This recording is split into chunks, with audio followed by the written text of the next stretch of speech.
study financial accounting on the third unit called balance sheet. So let us start for the third unit in financial accounting.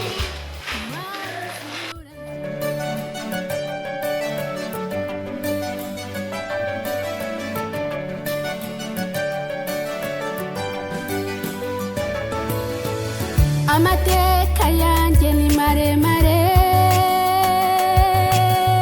ntiwayiyumvisha arashaririye wabonye ko ndi umunyabugingo maze uranzahura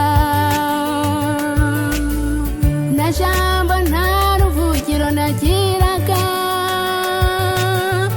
abambonaga baramwenaga wakuyeho ibyari bingoye ibyari imisozi ubindura ibibaya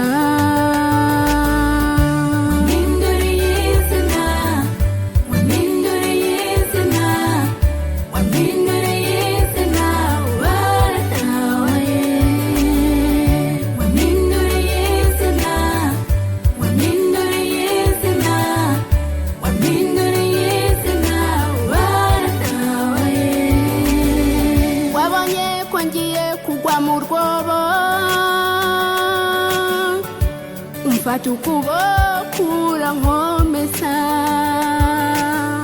wazimije umuriro wakaga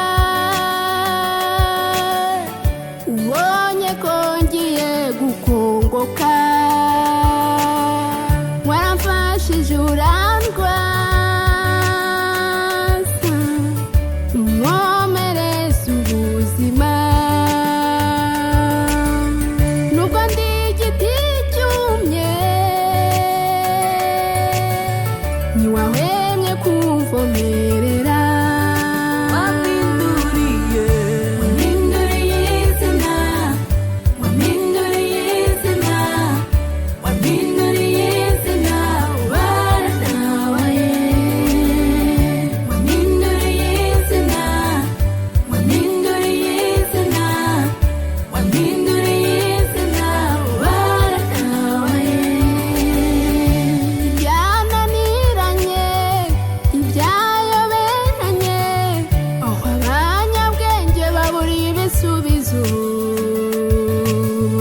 wowe ntacyakunaniye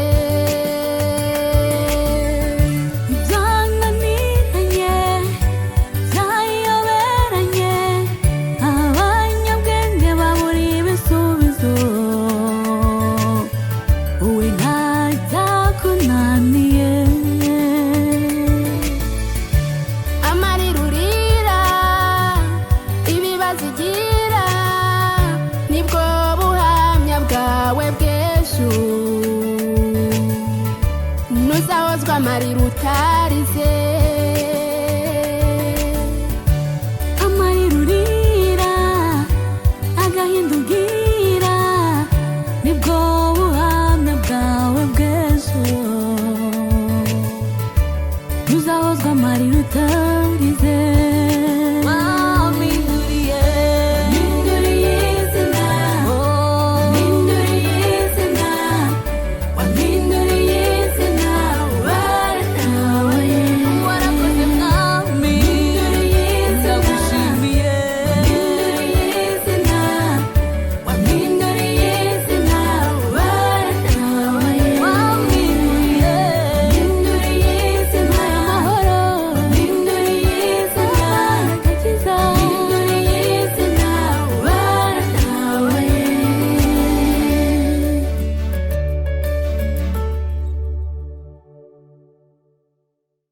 muraho neza nitwa Mukabonera Vestine nkaba ndi umuyobozi w'ikigo cya GS Trinité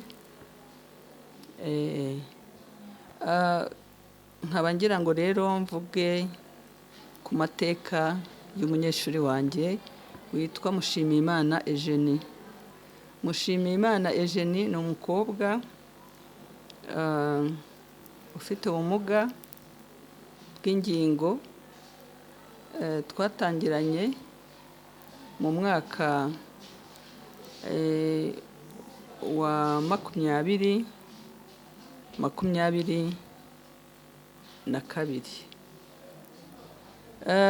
Ni umwana rero mbona ugira ishyaka n'umwete, nubwo bimeze gutyo afite ikibazo, ariko mu by'ukuri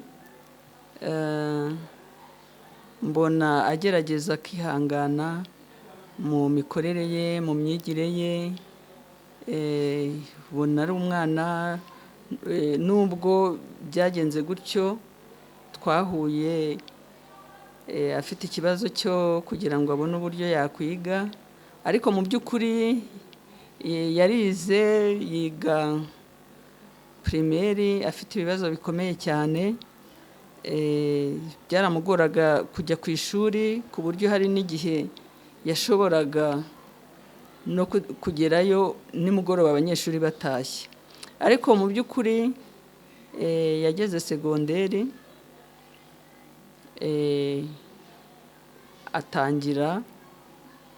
atangira kwiga neza. Nk'ubu ngubu ubona anezerewe, asabana n'abandi bana, yaje yisanga mu bandi kuko baramufasha cyane, baramufasha, kandi ubona kuko hari aho yavuye, hari n'aho ageze, aho dutangiranye nawe hano mu iki kigo cya Groupe Scolaire de la Trinité. Uyu mwana w'umukobwa rero mu by'ukuri njye mbona yaragize amahirwe, yasanze abana bamukunda, nawe akabakunda. Asigaye ubu ngubu yiga, agafata, aragerageza, hahandi ubona akora ibyo abandi bana bakora. Ese umuntu yamutangaho urugero, ni intangarugero mu buzima bwe. Nubwo bimeze gutyo, ahura n'ibibazo byinshi cyane, ariko agerageza kwiga agatsinda, ku buryo mbona na kaminuza azayiga, kubera ko ubona afite umwete. Noneho icy'ingenzi gikomeye, akaba n'umuhanzi, aririmbira abandi bana, haba mu gihe cyo gusenga arabaririmbira. Ubona afite ubwenge, ni umwana w'umukobwa afite ubwenge, arahimba indirimbo, akaturirimbira ikigo. Hari n'igihe afata nk'urugendo akajya kuririmbira no mu bindi bigo, nubwo biba bimugoye bwose, ariko arabikora kandi akabishobora. Ngaya amateka ye rero. Ni umwana afite ubumuga, ariko mu by'ukuri akora nk'ibyo abandi bana bakora, afite umwete ukomeye cyane ku buryo azagera kure. Murakoze cyane, Imana ibahe umugisha.